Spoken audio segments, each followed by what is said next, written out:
Hello everybody, मैं संजय कुमार हाजिर हूं आप सबके सामने आपका अपना स्टडी चैनल लेकर के स्टडी टिपलेट। उम्मीद करता हूं आप लोग बिल्कुल अच्छे होंगे।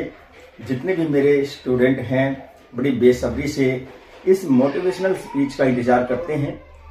एक मोटिवेशनल जो स्पीच है वो बहुत ही ज्यादा रोल प्ले करती है अपने सर्कल में, अपने फॉलोअर्स के बीच में। तो स्पेशली हमारे इस चैनल के जो ज्यादातर स्टूडेंट हैं, किसी कंपटीशन एग्जाम की तैयारी करने वाले स्टूडेंट हैं, स्कूल लेवल में पढ़ने वाले जो स्टूडेंट हैं वो हमसे जुड़े हुए हैं। अगर हम बात करें कि अगर हम बात करें जो 10th और 12th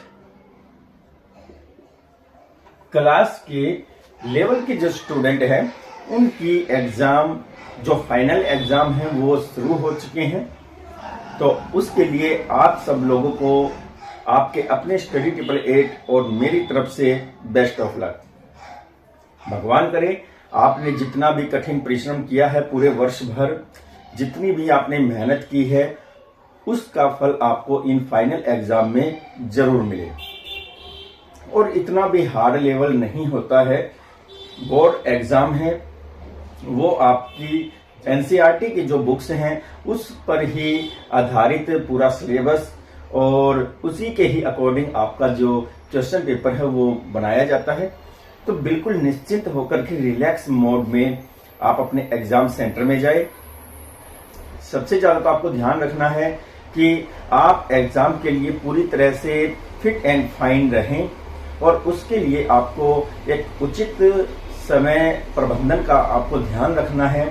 समय पर सोना है, समय पर उठना है, हल्का खाना है, शाम के समय आपको हल्का खाना है, दिन में थोड़ा आप डाइट अच्छी लें। और फिर उसके बाद आप अगर बिल्कुल भी किसी विषय को अच्छे से लर्न नहीं कर पाए हैं अब तक, तो उसको लेकर अपने माइंड को डिस्टर्ब न करें। आप उसको रिलैक्स मोड में ही पढ़ें। आपको जितना याद रहता है उतना ही लेकर उसको एग्जाम सेंटर में जाएं। और आप अगर उस क्वेश्चन को वहां पाते भी हैं तो आप ये देखिए कि उसके ऑप्शन में कोई और क्वेश्चन है या नहीं, यानी कि अथवा में। तो आपको वो दूसरा वाला अच्छा से आता है तो आप उसको पुट कीजिए। अगर वो भी वैसा ही है तो आपने जो हल्का फुल्का याद किया था उस पर लिखें। और फिर उसके बाद भी जितने भी माइंडेड जो स्टूडेंट हैं जिन्होंने बड़ी ही जबरदस्त तरीके से तैयारी की है पूरे वर्ष भर, तो उनके लिए कोई भी प्रॉब्लम नहीं रहने वाली है। और किसी भी अनुचित साधन का प्रयोग करने से अवश्य बचें परीक्षा के दौरान, क्योंकि आप जब किसी अनुचित व्यवहार में वहां पकड़े जाते हैं तो आपका जो समय और आपका जो मेंटल जो बोलते फिटनेस वो डिस्टर्ब होता है। तो इसके लिए डियर स्टूडेंट आपको विशेष ध्यान रखना है। बहुत से कमेंट आ रहे थे कि सर हम ये बच्चे के पेरेंट्स बोल रहे हैं हमारा बच्चा इतनी क्लास में पढ़ रहा है और वो इस तरह से व्यवहार कर रहा है, या फिर वो ज्यादा फोन देखता है, या उसमें अजीब से बदलाव आ रहे हैं। तो आज का हमारा विषय यही रहने वाला है माय डियर स्टूडेंट। तो आप कृपया करके इस विषय को अच्छे से समझिए।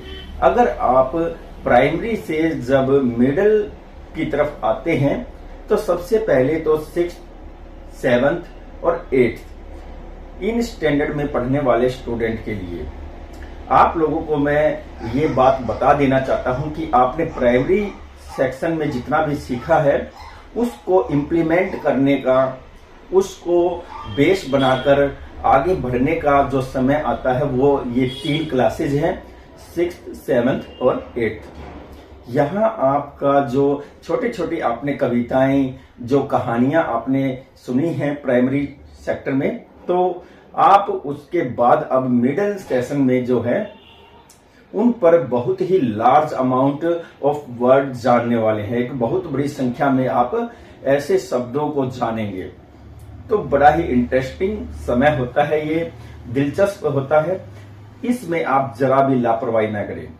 इन तीनों क्लासेस में आप प्रत्येक सब्जेक्ट को बैलेंस बना करके चलें, किसी को भी हल्के में न लें। बहुत से स्टूडेंट किसी सब्जेक्ट को हल्का लेते हैं तो कोई स्टूडेंट किसी सब्जेक्ट को हल्का लेते हैं। समाज में भी अमूमन ऐसे दो व्यक्तियों को हम बात करते सुन लेते हैं तो वैसा ही धारणा हम भी बना लेते हैं, जैसे कोई व्यक्ति बात कर रहे हो संस्कृत का तो कोई भविष्य ही नहीं है। जी नहीं माय डियर स्टूडेंट, संस्कृत का भी उतना ही भविष्य है जितना कि ऐसा साइंस, मैथ, इंग्लिश और अदर जो सब्जेक्ट है उनका है। तो आप विशेष तौर से सभी सब्जेक्ट जो आपके हैं उनको आप विशेष ध्यान दें। इसके बाद फिर चेंजमेंट की जो क्लासेस आती हैं, चाहे वो स्टडी हो या फिर वो नेचर हो और या फिर हमारा बॉडी हो और जो माइंड है वो है 9th और 10th। 9th 10th और ज्यादातर 11th भी आ जाती है, क्योंकि 11th और 12th क्लासेस जो हैं वो सब कॉलेज की क्लास हैं, यानी कि कॉलेज लेवल से जस्ट पहले की क्लास है और स्कूल लेवल से बिल्कुल हाई लेवल की क्लास है। तो ये एक जो 9th 10th 11th और 12th क्लासेस हैं, यहाँ पर बच्चा एक बहुत ही ज्यादा पावर में होता है, उसके माइंड में तूफान चलता रहता है और बच्चे को कुछ भी हम बोले या उसको ऐसा एहसास दिलाएं कुछ भी कार्य के लिए तो वो सोचता है कि मैं ये कर दूंगा, तूफान ला दूंगा, धुम्मा ठा दूंगा, मैं ये काम कर दूंगा, मेरे से अच्छा कोई कर नहीं सकता। तो बच्चे में केवल ऐसे ही जो व्यू हैं वो आते रहते हैं। सबसे पहले तो 9th जब क्लास में आप जाते हैं तो आपको देखना है कि आपकी रुचि के अनुसार आपके पास सारे सब्जेक्ट हैं और उनको आप किस तरह से हैंडल करेंगे। और यहीं से ही आपको ये भी एक सोच लेना है कि जैसे ही आप 10th के बाद देखेंगे स्टडी को तो वो 3 धाराओं में बट जाती है, 3 स्ट्रीम्स जिसे बोलते हैं उनमें वो बट जाती हैं। तो वो कौन कौन सी हैं? एक निकलती है आर्ट की तरफ, दूसरी होती है साइंस की तरफ और तीसरी जो होती है वो होती है कॉमर्स की तरफ। तो देखिए आर्ट वाले हैं, ढेर सारी संभावनाएं हैं, आईपीएस आईएएस जैसे बहुत ही बड़ी बड़ी जो पोस्ट हैं जो हाई लेवल तक चली जाती हैं तो वो वहां पर उनके लिए अवेलेबल होती है। कुछ ऐसे एग्जाम्स और सेंटर्स पॉइंट्स होते हैं, पोस्ट होती हैं जहां पर ये तीनों लेवल के फाइट कर सकते हैं। फिर साइंस साइड है तो वहां पर टेक्निकल हैंड है, बीटेक है और एमसीए है, बीएससी है, बीएससी है। तो इसी तरह से आगे और भी स्टडी की जा सकती है और इंजीनियरिंग कोर्सेज तो इसमें है ही। फिर उसके बाद आप देखते हैं कॉमर्स, और कॉमर्स में जो है वो आप देखेंगे वाणिज्य, बैंकिंग और भी ढेर सारी जो अकाउंटेंट के क्षेत्र हैं वहां पर आप अपना हाथ आजमा सकते हैं। सीए भी, चार्टर्ड अकाउंटेंट बहुत ही ज्यादा एक ग्रेट जॉब होती है, कार्य होता है, तो इसे भी आप प्राप्त कर सकते हैं। बस आपको यही से ही इन तीनों सेक्टर्स को ध्यान में रखते हुए ही आगे बढ़ना है माय डियर स्टूडेंट। किसी के कहने मात्र से या अपने फ्रेंड के साथ रहने मात्र की सोच को लेकर के आप किसी भी स्ट्रीम का चुनाव न करें। आपको उस स्ट्रीम का चुनाव करना है जिसको आप अच्छे से हैंडल कर ले, या फिर आप सोचे कि भाई ये जो सब्जेक्ट है ये अन्य से ज्यादा टिपिकल है, तो आप सोचें कि क्या आप उसको हैंडल कर लेंगे या नहीं। तो यहाँ पर आप लोगों को विशेष ध्यान देना है। रही बात आपके कल्चर, आपके व्यवहार की, तो माय डियर स्टूडेंट ये जो 9th से 12th क्लासेस होती हैं यहाँ पर बहुत से परिवर्तन आते हैं हमारे आध्यात्मिक रूप से, हमारे शारीरिक रूप से, मानसिक रूप से और सामाजिक रूप से। देखिए आप इससे पहले जो छोटे क्लासेस में पढ़ रहे थे तो आप अपने इर्द गिर्द वाले छोटे ही हम उम्र के बच्चों के साथ जैसे खेलते थे, वहां आपको बहुत सी अच्छी बुरी चीजों का नहीं पता होता। जैसे आप 9th से 12th के बीच में होते हैं तो आप एक प्राइवेसी चाहते हैं और कुछ अपने ही विचारों वाले व्यक्ति हैं या फिर स्टूडेंट हैं उनके साथ ही आप रहना पसंद करते हैं। तो यहाँ पर आपको कोई टोकता है तो आपको गुस्सा आता है, अच्छा नहीं लगता। ये एक गलत बात है आप लोगों के द्वारा। यहाँ आपको देखना है कि जिन व्यक्ति ने या जिन लोगों ने आपको जन्म दिया और फिर आपको पाला पोसा है, आपको गिरे हैं तो भी संभाला है और गिरने वाले हैं तो भी संभाला है, हर तरह से उन्होंने आपको संभाला है। तो आप जस्ट 9th में जाने के बाद और कुछ परिवर्तन आने के बाद उनको कोई अहमियत नहीं देते हैं जो आपको जन्म से लेकर के यहां तक लेकर के आते हैं। तो ये आपकी सरासर गलत बात है। आप सबसे पहले कोई भी डिसीजन है, कोई भी बात है, उनको ही सबसे आगे रखें और फिर उसके बाद आपको ये भी चुनाव करना है कि हमें सबसे ज्यादा जरूरत किसकी है। हमें सबसे ज्यादा जरूरत अपने पेरेंट्स की है। किसी भी कीमत में देख लेना, आपको आपके पेरेंट्स की ही सबसे ज्यादा जरूरत है। अगर उन्होंने आपको किसी बात के लिए समझाया है, एक बात जो बार बार वो समझा रहे हैं, तो ऑब्वियसली कोई भी थोड़ा बहुत जो है वो गुस्से में आ जाता है। तो उन्होंने डांट फटकार लगा दी, आप और भी ज्यादा बुरा मान जाते हैं। यही आप गलती करते हैं। आपको बुरा लगना चाहिए, बिल्कुल लगना चाहिए, क्योंकि वो भी स्वाभाविक है, लेकिन आप इसको उनके खिलाफ यूज करते हैं। आप अपनी उस गलती को ही करेक्ट कीजिए, आप अपनी उस गलती को ही करेक्शन में लेकर के जाएं और फिर देखिए आपको वही फटकार शाबाशी में बदल जाती है। एक और बात है डियर स्टूडेंट, आप लोग मोबाइल का बहुत ज्यादा इस्तेमाल करते हैं। इसका भी बड़ा ही सोच समझ करके और बड़ी समझदारी के साथ ही इस्तेमाल करना है। बड़ा ही जबरदस्त रूप से तरीके से यह हमारी जनरेशन को अपनी गिरफ्त में कर रहा है। तो आपको इसकी गिरफ्त में नहीं आना है, बल्कि इसको आप अपने गिरफ्त में रखिए, ताकि आप इसका इस्तेमाल करके अपना विकास कर सकें। इसमें बहुत सी ऐसी टेक्नोलॉजी है जो आप सीख करके आगे बढ़ सकते हैं। पॉजिटिव रहिए, पॉजिटिव सोचिए, पॉजिटिव देखें, तब कहीं जाकर के आप सक्सेस लाइफ जी पाएंगे।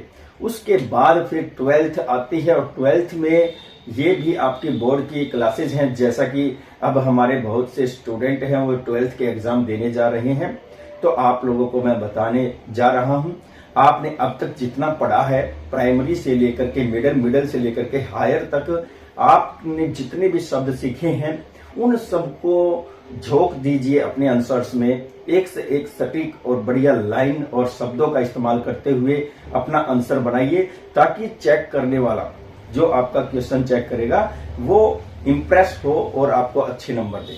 आप अब तक जितना सिलेबस आपने पढ़ा है वही सिलेबस 12th के बाद आपको आगे काम आता है। यही नंबर जो हैं, परसेंटेज ऑफ मार्क्स हैं, वो आपके लाइफ टाइम काम आने वाले हैं। और जिसने हाई लेवल की स्टडी करने के विषय में सोचा है वो उस तरफ जाए, और जिसने मीडियम रूप से आगे बढ़ा है वो भी पूरी तकनीक के साथ, रणनीति के साथ आगे बढ़े। और जो लो लेवल के स्टूडेंट रह गए, जो तालमेल नहीं बिठा पाए, प्राइमरी तक ठीक थे, मिडिल में आकर के डगमगा गए, हायर में आकर के वो बस एक ऐसे बैल की तरह हो गए कि बस काम करना है, खेत जाना है, फिर घर जाना है, बस इतना ही है। तो उन स्टूडेंट के लिए मैं कहना चाहूंगा कि +2 के बाद आप कोई टेक्निकल कोर्स जरूर करें। टेक्निकल हैंड अगर आपके पास होगा तो आप इस समाज में बिखरेंगे नहीं, आप इस समाज में संभल जाएंगे। जैसे कि मैं आपको बता देता हूं, जैसे इलेक्ट्रीशियन कहीं भी हो उसको तुरंत फोन आ ही जाता है कि यार मेरे घर में जो है पंखा खराब हो गया, कूलर खराब हो गया, या लाइट खराब हो गई, या पानी की मोटर है वो खराब हो गई, वॉशिंग मशीन खराब हो गई। तो उसका रोजगार चलता रहेगा, वो कभी भी किसी के आगे अपना हाथ नहीं फैलाएगा। अगर वह सही तरीके से जीवन जी रहा है तो, सही तरीके से मतलब समझ गए ना, उसको कोई बुरी आदत नहीं होनी चाहिए। फिर उसके बाद ITI सेंटर्स जो खुले हुए हैं, आप वहां से भी ट्रेनिंग प्राप्त करके वहां आपको लापरवाही नहीं करनी है, सीरियसली उस कोर्स को सीखना है। और फिर आप उसके बाद किसी भी मल्टीनेशनल कंपनी है या डोमेस्टिक कंपनी है या फिर गवर्नमेंट जो डिपार्टमेंट्स हैं उसके थ्रू आप जॉब प्राप्त कर सकते हैं। जैसे कारपेंटर का है, आपको कोई कार्य मिले तब तक आपको कोई जॉब मिले, तब तक आप किसी भी शोरूम पर कार्य करके एक अच्छी इनकम प्राप्त कर सकते हैं। तो आप उस समय जो आप वेट कर रहे होते हैं जॉब का, क्योंकि आप टेस्ट दे के आए हैं या फिर आपने इंटरव्यू दिया है और फाइनल डिसीजन आना बाकी है और वो 4 से 5 महीने में आएगा, तो वो समय भी हम बेकार क्यों करें। आप किसी भी शोरूम पर जाए और वहां जॉब करें और अपना काम चलाए। तो बहुत ही बढ़िया ये फैकल्टी रहती है। फिर इसके बाद आप देख सकते हैं जैसे कि प्लम्बरिंग है, प्लम्बरिंग पानी पाइपलाइन जो फिटिंग वगैरह है, तो वो तो हमारे समाज में हमें ही खुद कितनी जरूरत पड़ती है, तो उसका भी जॉब एकदम फिक्स है, वो भी आत्मनिर्भर बन जाता है। फिर उसके बाद और भी जैसे मोटर बाइंडिंग है, और फिर उसके बाद आप देखें तो टाइपिंग का बहुत ही जबरदस्त क्रेज है, शॉर्ट हैंड है। हमारे हरियाणा में तो ढेर सारी वैकेंसीज खाली चली जाती हैं क्योंकि शॉर्ट हैंड मिलते ही नहीं है स्टूडेंट। तो डियर स्टूडेंट, संभावनाएं बहुत सारी हैं, बस मेहनत मांगती है। कोई 1 साल की मेहनत मांगती है।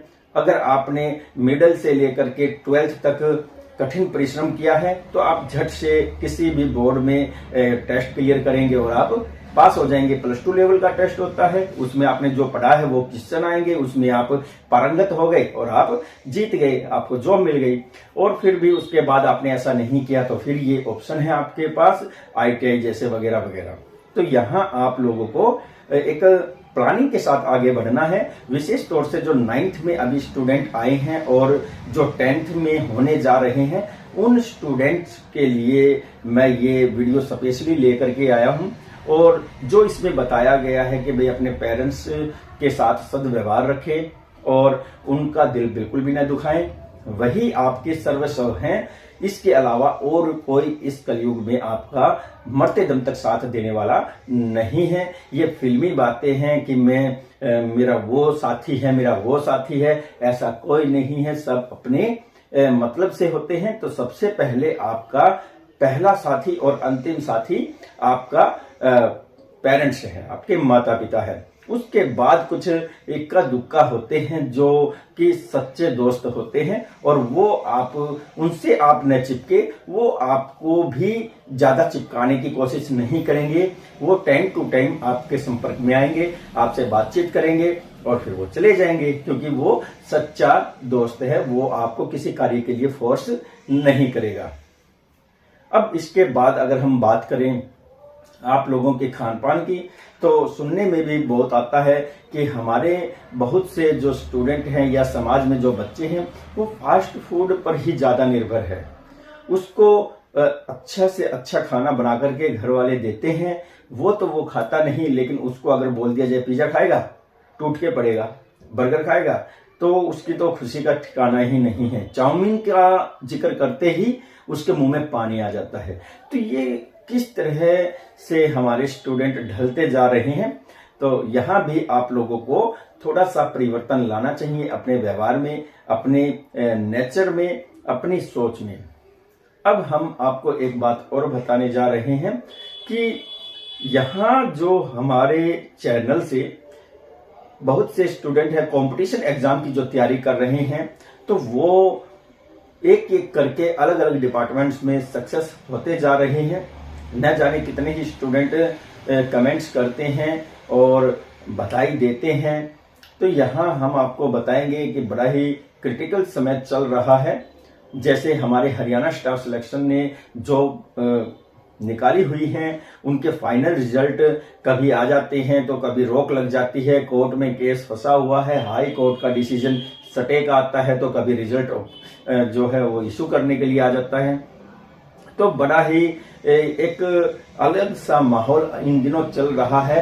तो ऐसे में मैं उन स्टूडेंट को कहना चाहूंगा कि डियर स्टूडेंट, अगर आपने हरियाणा स्टाफ सिलेक्शन का कोई भी फॉर्म अप्लाई किया था या आपने टेस्ट दिया है या आप रिजल्ट का इंतजार कर रहे हैं, तो बिल्कुल रिलैक्स रहें, क्योंकि अब ये जो सारा मैटर है वो कोर्ट के अंदर में है। अब वो कोर्ट किसी सही बच्चे के साथ गलत नहीं होने देगा। आप बिल्कुल निश्चिंत रहे। आपने अगर रियल में मेहनत करके टेस्ट दिया है, आपके डॉक्यूमेंट बिल्कुल फेयर हैं, आप बिल्कुल साइलेंटली होकर के पूरा ड्रामा देखते रहें। समस्या अब उनको होने वाली है जो गलत चल रहे हैं, या फिर कोई जानबूझकर गलत तरीके से भर्ती को रोकना चाहता है, या फिर किसी चीज को संवैधानिक या असंवैधानिक कह करके रोड़ा बनना चाहता है, तो उनको ही प्रॉब्लम होने वाली है। क्योंकि हम तो ये कहेंगे कि इस हाथ ने आवाज की, अगर इस हाथ ने आवाज की तो उतना ही कसूर इसका भी है, क्योंकि ये इससे टकराया ही क्यों, आवाज तो तभी हुई। तो यहां आप भी ध्यान रखें कि केस चाहे और 1000 हो जाएं, लेकिन सच्चाई की जीत होगी। तो माय डियर स्टूडेंट, अपने दिमाग को बैलेंस रखें, रोज सुबह सुबह मेडिटेशन करें, योगा वोगा करें, और फिर भी आप अपनी स्टडी को बंद न करें, आप पढ़ते रहें, किताबों के साथ आपकी दोस्ती बनी रहे, और भी अलग अलग कोर्सेज में आप हाथ आजमाते रहें। जो फॉर्म अलग अलग स्टेट्स में या फिर सेंट्रल लेवल की वैकेंसीज आती हैं, उनमें भी आप अप्लाई करें और आप वहां एग्जाम भी दे करके आए। अपने आप को बिजी रखें, खाली न बैठे इन्हीं भर्तियों के भरोसे। तो इतना ही मैं आप लोगों से कहने के लिए आज अवेलेबल हुआ हूं। फेस टू फेस बहुत महीने बीत गए थे कि आप लोगों से फेस टू फेस बात करने का बहुत मन चाह रहा था, और बहुत से जो स्टूडेंट हैं उनके पेरेंट्स के कमेंट्स आ रहे थे, और साथ ही साथ इसके अलावा बहुत से जो स्टूडेंट हैं उनके भी खुद कमेंट्स आ रहे थे कि सर ऐसी ऐसी सिचुएशन है और हम इसमें से कैसे निकलें। तो मैं उम्मीद करता हूं कि आप लोगों को आपके अपने सभी क्वेश्चन के जवाब मिल चुके होंगे। फिर भी अगर कोई सेटिस्फाई नहीं हुआ है किसी जवाब से, या किसी का क्वेश्चन रह गया है, तो आप प्लीज मुझे कमेंट बॉक्स में कमेंट करके जरूर बताएं। फिर इसके बाद जब जितने भी न्यू स्टूडेंट हमारे इस वीडियो को देख रहे हैं, इस चैनल पर पहली बार आए हैं, तो उनसे हम रिक्वेस्ट करते हैं कि आपका अपना स्टडी 888 चैनल है, इसको आप जल्द से जल्द सब्सक्राइब करें और बेल आइकन को जरूर दबाएं, ताकि भविष्य में आने वाली और भी ऐसी ही ढेर सारी यूजफुल वीडियोस आप लोगों को आसानी से मिल सके। फिर इसको आप सब्सक्राइब करने के साथ ही यहां आप लाइक, कमेंट और शेयर जरूर करें। आपके लिंक में जितने भी मोबाइल हैं, या आपके जितने भी फ्रेंड सर्कल्स हैं या स्टूडेंट्स हैं, वहां तक इस चैनल के लिंक को आप जरूर से जरूर पहुंचाने का कष्ट करें, ताकि स्टडी 888 चैनल आप लोगों को हम बताने जा रहे हैं अपना 1 साल कंप्लीट कर रहा है। तो इसी तरह से आगे बढ़ने के लिए, आप लोग सक्सेस होने के लिए मैं भगवान से यही प्रार्थना करना चाहूंगा, मां सरस्वती से यही प्रार्थना करना चाहूंगा कि आप लोगों की मेहनत का फल आपको वो पूरी तरह से एडवांस में दे, और आपको उसके बाद भी उसका फल मिलता रहे। जैसे कि एक पेड़ लगाने पर हमें छाया तो मिलती है, साथ ही साथ जब तक वो पेड़ रहेगा तब तक हमें उससे फल भी मिलते रहेंगे। इसी तरह से सरस्वती माँ भी आप लोगों पर अपना आशीर्वाद बनाए रखें। तो इसी के साथ मुझे दीजिए इजाजत। मैं संजय कुमार फिर से हो जाऊंगा हाजिर आप लोगों के सामने एक और यूजफुल वीडियो लेकर के। नमस्कार, जय हिंद।